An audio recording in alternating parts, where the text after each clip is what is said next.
Welcome to Pinoy Cafe, where we bring you real-life stories of people. Hello! Thank you for being with us again today, and let's start with today's story. Merong maliit na karinderya ang aking mga magulang at malapit ito sa isang paaralan na pang-sekondarya. Madalas ay tumutulong ako sa kanila sa pagluluto dahil pangarap ko ang magkaroon ng sarili kong restauran. Doon ko din nakilala ang misis ko. Isa siyang mag-aaral ng high school at tuwing pumupunta siya sa karinderya namin ay matagal siyang nakatayo sa harap habang nasa loob ng bulsa ang kanyang mga kamay. Sa tuwing lalapit siya, magtatanong siya na kung anong pwede niyang mabili sa halagang 5 piso. Maririnig mo din ang tunog ng kanyang kumakalam na sikmura. Nung pangatlong beses niyang balik, napansin ito ng aking mga magulang, kaya inanyayahan siyang kumain ng libre. Nalaman namin ang kwento ng kanyang buhay, gaya ng mahirap lang sila at iniwan siya ng kanyang ina sa kanyang lola. Magmula noon ay sinabihan siya ng aking ina na sa tuwing nagugutom siya ay bumisita lamang siya sa aming karinderya. Bilang pasasalamat, tumutulong siya sa tuwing siya ay naroroon. Nung nakatapos na siya ng pag-aaral, ay nagtrabaho na siya ng tuluyan sa karinderya namin. Napakabait niya at masipag din magtrabaho, kaya siguro ay hindi na naglaon at napaibig ako sa dilag na iyon. At kami ay nagkatuluyan hanggang sa kami ay nagsama. Sobrang saya ko noon dahil pakiramdam ko ay natagpuan ko na ang nawawala kong kabiyak na makakasama ko habang buhay. Kaya naman hindi ko inaakala na mangyayari sa akin ang isang nakakabigla at hindi kapanipaniwalang yugto ng buhay ko. Dahil sa katandaan ay nagretiro na ang aking ama't ina sa pagkakarinderya at kami naman ng aking asawa ang nagpatuloy at nakapag-ipon ng sapat na pera upang makapagbukas kami ng isang maliit na restauran. Ang sukat ng aming restauran ay halos kaparehas ng laki ng isang tipikal na sala, pero kahit na maliit, puno ito ng kasiyahan at pagpupursigi na balang araw ito ay lalaki na magiging ganap na talagang isang malaking restauran. Hindi naman sa pagmamalaki, pero may talento ako sa pagluluto. Marahil ito na din ang kinagisnan ko mula nung pagkabata ko pa. At masasabi kong masarap talaga akong magluto. Binabalik-balikan ng aking mga customer ang mga masasarap kong pagkain at madalas ay nire-rekomenda nila ako sa iba pa nilang mga kakilala. Sa ganoong paraan, nakilala ang aking munting kainan. Bukod doon, sa tingin ko, ang naging susi ko kung bakit naging patok ang aming kainan ay sa pagiging matapat namin. Hindi ako gumagamit ng mga malapit ng mabulok na rekado at sinisigurado kong sariwa ang mga sangkap at malinis ang lahat ng mga pagkaing aming inihahain. Ilang taon ang lumipas at nadinig ng may kapal ang aming hiling. Nakapagpundar na kami ng mas malaking restauran. Nakatagpo kami ng isang bakanteng espasyo sa ibaba lang ng isang malaking gusali. Kung saan ang pwesto ng gusali malapit sa mga mataong lugar at sa mga iba pang kumpanya na maaari naming maging regular na mga suki. Kagaya ng inaasahan ay naging matagumpay ang aming plano. Ang pinirmahang kontrata ng aming renta sa may-ari ng gusali ay sa loob ng 3 taon. Malapit na matapos ang 3 taon at inaasahan ko na tataas ng bahagya ang aming renta matapos nito. Ngunit hindi ko inaasahang itataas ng landlord ng 50% ang halaga ng espasyong aming nirerentahan. Mahahalata mong nais na niya kaming paalisin. Marahil ay gusto niyang siya ang magtayo ng sarili niyang restaurant dahil napansin niyang malakas ito sa pwestong iyon. Alam ko naman ang mga kalakaran sa negosyo pero hindi ko inaasahan na mararanasan ko ito. Batid kong hindi din ito patas, ngunit ano nga bang magagawa ko? Nag-usap kaming mag-asawa na maghanap ng malilipatan. Kaysa naman malugi kami ay mas mabuti na lamang magsimula kami muli sa umpisa. Hanggang sa 2 buwan bago matapos ang kontrata, nang bigla na lamang nagtungo sa akin ang may-ari ng inuupahan namin at sinabing hindi na daw niya tataasan ang renta. Tuwang-tuwa naman akong nagpasalamat sa kanya noon. Kasabay din ito na tila ba naging kakaiba na ang kinikilos ng aking asawa. Minsan sinasabi niya sa akin na kailangan niyang mamili ng ilang rekado o mga kakailanganin para sa restauran at inaabot siya ng mga ilang oras. Napapadalas din ang pagpapaalam niya na lalabas kasama ang ilang mga kaibigan at babalik na lamang siya kapag pasara na ang aming restauran. Sa pagkakaalam ko, wala naman siyang mga kaibigan masyado. Noong una ay nagsawalang kibo ako at hindi ito masyadong pinagtuunan ng pansin. Pero sa paglipas ng mga buwan ay napansin kong mas lalong kakaiba ang kanyang mga kinikilos. Hindi minsan sumagi sa isip ko na pagtataksilan niya ako. At ang naisip ko ay baka may problema siyang ayaw niyang ipaalam sa akin. Nag-ingat akong hindi siya paratangan ng kahit ano. Subalit, isang araw nung umalis siyang muli, nagtanong ako sa aking empleyado kung may napansin siyang kakaiba.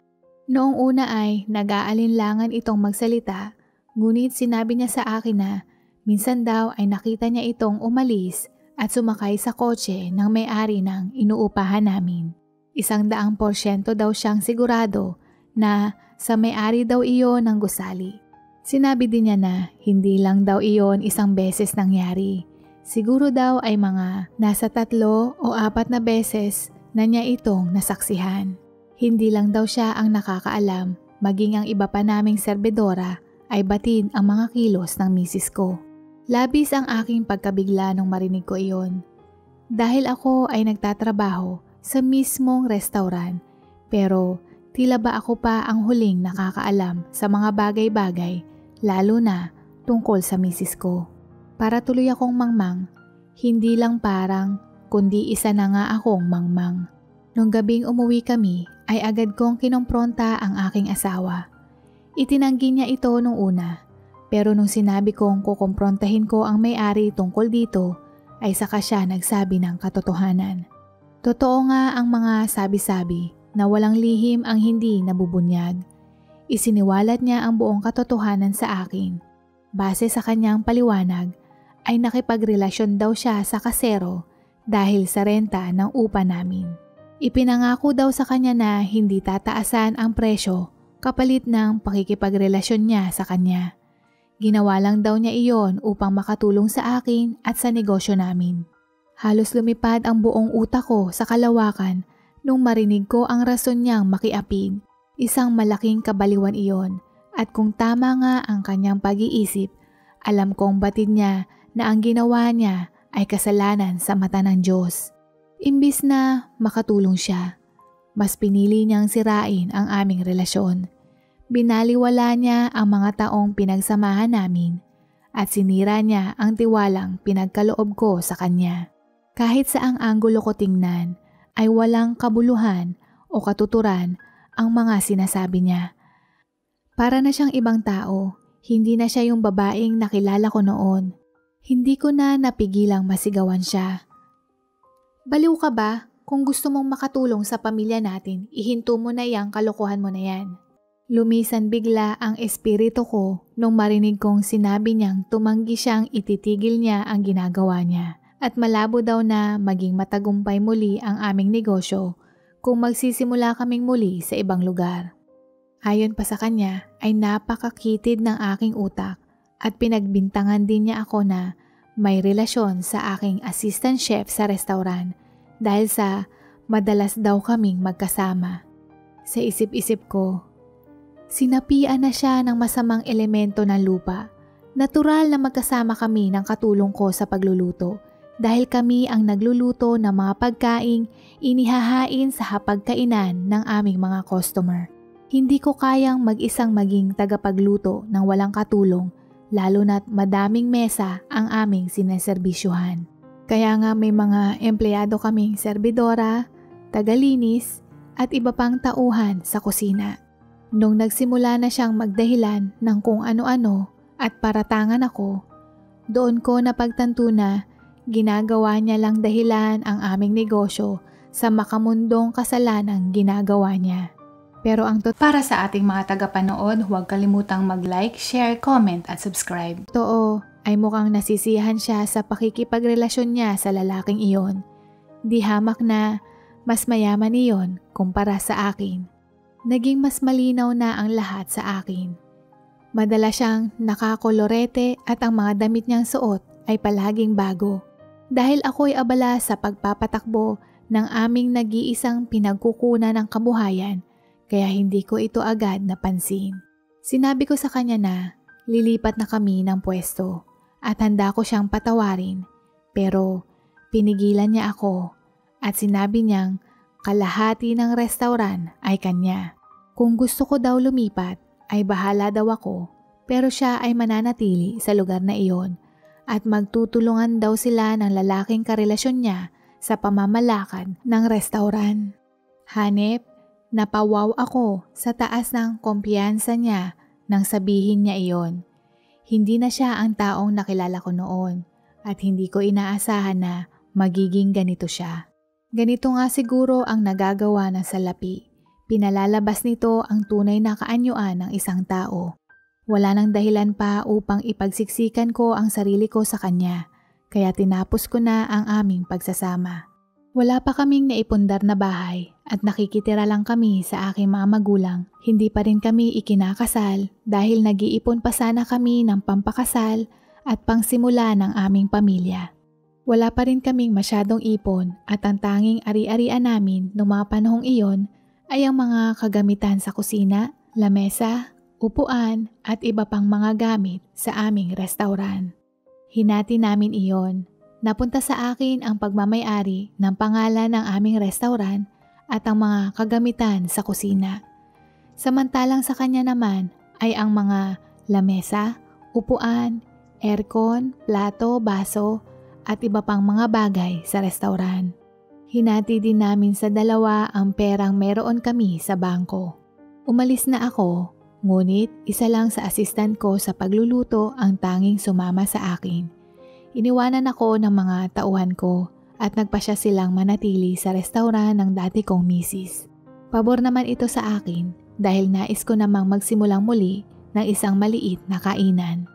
Agad naman naglagay ng bagong karatula ang dati kong asawa at nakasaad ang bagong pangalan ng restauran nila ng kanyang kalaguyo. Binago din niya ang disenyo ng lugar at kumuha ng bagong tagaluto. Nalaman ng aking mga magulang ang hirap na pinagdadaanan ko noong mga oras na iyon at iminungkahi nilang ibenta ang aming bahay nang sa ganon ay gawin kong pampuhunan sa bagong negosyo. Tumanggi ako dahil na rin nahihiya ako pero pinilit nila ako at sinabing, "Anak, matanda na kami. Hindi naman namin madadala sa hukay ang pera na meron kami. Pero ikaw, maaari mo iyang magamit upang magpatuloy sa buhay mo. Huwag mong hayaang masira ang mga pangarap mo dahil sa nangyari. Magiging maayos kami, huwag mo kaming masyadong alalahanin. Mahal ka namin at nais naming mapabuti ka palagi. Kaya mo yan anak, huwag kang susuko, andito lang kami." Naniniwala silang magtatagumpay ako at handa nilang isugal ito para sa akin. Hindi ko na mapigilang tumangis nung marinig ko ang sinabi sa akin ng mga magulang ko at niyakap ko silang dalawa ng mahigpit. Nagpapasalamat ako sa Diyos at biniyayaan niya ako ng mga magulang na may busilak na puso. At syempre nangako ako na gagawin ko ang lahat at determinadong magtatagumpay ako. Nagulat din ako sa assistant chef ko na magpapahiram din sa akin ng pera. Ang kanyang pamilya ay hindi sobrang yaman pero may kaya. Kaya siya namasukan sa aming restauran ay dahil gusto niya ding magtayo ng kanyang sariling restauran sa hinaharap. Nasaksihan niya ang aking kasipagan at dedikasyon upang palaguin ang dati kong restauran kaya malakas din ang loob niyang ipusta sa akin ang kanyang pera at ako ay magtatagumpay. Ituring ko na lamang daw na investment niya iyon. Nangako ako na pagbubutihin ko at ibabalik ko sa kanya ang perang pinahiram niya at sumagot siya ng, "Aba, syempre dapat lang." Nagtulungan kaming makahanap ng lugar at pinalad kaming makahanap ng pwesto na malapit sa isang universidad. Sa tingin namin ay magiging magandang pwesto ito sapagkat napakadaming mag-aaral dito at madali kaming makikilala. Ang estratehiya naming iyon ay naging swerte at tama ang aming naging desisyon. Bago pa kami magbukas, nakatayo kami sa entrance ng eskwelahan upang mamigay kami ng mga flyers para sa aming grand opening. Bukod doon ay nagbahagi din kami ng coupon kung saan makakakuha sila ng kalahating porsyentong diskwento sa mga pagkain namin. Mabilis na kumalat ang balita tungkol sa kainan namin at naging tambayan na kami ng mga estudyante at maging ng mga propesor ng universidad. Hindi nagtagal at ang sarap sa pakiramdam na nakabangon na akong muli mula sa pagkakasadlak noon. Nagawa ko na ring bayaran ang kalahati ng perang ipinahiram sa akin ng aking mga magulang at nabayaran ko ng buo ang pinahiram sa akin ng aking assistant. At lumaki ng doble ang sukat ng aming kainan at naghahanda na rin upang magbukas kami ng pangalawang branch. Ang assistant chef ko ay tinanong ko kung nais niya ba akong maging partner. Partner as in, maging kabi ako. Hindi lang partner sa restaurant, maging kapartner ko din habang buhay. Tiningnan niya ako at biglang tumulo ang kanyang mga luha at sumagot ng oo. At syempre, ibinigay ko din sa kanya ang kalahating porsyentong pagmamay-ari ko sa aking restaurant. Hindi magiging matagumpay ang lahat ng ito kung hindi dahil sa pagtitiwala niya sa akin. Nagpatuloy ang usbong ng aming negosyo at kami ay kinasal sa Batangas at nakabili ng bagong bahay na may maliit na taniman para sa aming magiging pamilya kasama na rin ang aking mga magulang. Hanggang sa isang araw ay biglang sumulpot ang dati kong asawa sa restaurant. Nakasuot siya ng magarbong damit at kumikinang na mga alahas. Tinawag niya ang isang serbidora at pinipilit niyang gusto niyang makita ang may-ari ng kainan. Lumabas ako upang tingnan kung sino ang tinutukoy ng empleyado ko. Nung makita niya ako, kinamusta niya agad ako. Pero dahil ayaw kong makipag-usap sa kanya, kaya dinerecho ko siyang tanungin kung ano ang pakay niya. Biglang naglaho ang ngiti sa kanyang muka at ilang minuto din nabalot ng katahimikan ang paligid. Hanggang sa nabulabog ito ng bigla niyang paghagulgol. Nalugi daw ang kanilang restaurant at hindi daw masarap magluto ang kinuha nilang tagapagluto. Bukod dito ay inisahan daw siya nito dahil bumibili daw ito ng mumurahing rekado at ibinubulsa ang sobrang pera. Sinisante niya daw ito at naghanap muli ng bago, ngunit hindi siya nagtagumpay. Lahat daw ng chef na nakukuha niya ay palpak. At isa pa, palagi daw siyang pinagchichismisan ng mga tauhan niya tungkol sa naging karelasyon niya sa kasero. Hindi daw siya ginagalang ng mga ito, kaya tuluyang nalugi ang kanyang negosyo at napilitan na silang isara ito. Pumayag daw siyang ipasara ito pero hindi lang daw iyon ang sinapit niya. Ayaw na daw sa kanya ng kasero. Nagsawa na daw ito at nais nang makatikim ng ibang mas sariwang rekado. Nagmamakaawa daw siya dito pero ang sabi ng lalaki sa kanya ay nakahanap na ito ng bago. Gusto na niyang isara ang restaurant upang sa ganon ay mapalitan ang espasyo sa pagbubukas ng franchise coffee shop para sa bago niyang babae. Kahit anong sabihin daw ng dati kong misis ay hindi siya pinapakinggan. Wala siyang naipon dahil naging maluho siya sa mga mamahaling gamit at alahas sa pag-aakalang magiging mayaman siya habang buhay. Sa ngayon ay nakikitira na lamang siya sa kanyang mga kaibigan, kaya lang nais na din siyang palayasin ito. Wala na daw siyang ibang mapuntahan, kaya ngayon ay nandito siya sa akin at nagmamakaawang makipagbalikan ako sa kanya. Pinagsisisihan na daw niya ang lahat ng kanyang mga ginawa. Dahil sa ingay at pag-iyak ay lumabas ang kasalukuyan kong misis at nagtataka sa kung ano ang ingay at komosyon. Nakita kong nanlaki ang mga mata nito nang makita ang dati kong asawa. Sinabi ko na wala lang iyon at paalis na din ito. Lumingon ako sa dati kong asawa at sinabi na pinili mo ang buhay na yan at dapat lang na panindigan mo. Hinding-hindi ako makikipagbalikan sa'yo at kahit pa ikaw na lang ang natitirang babae sa buong mundo, no thank you.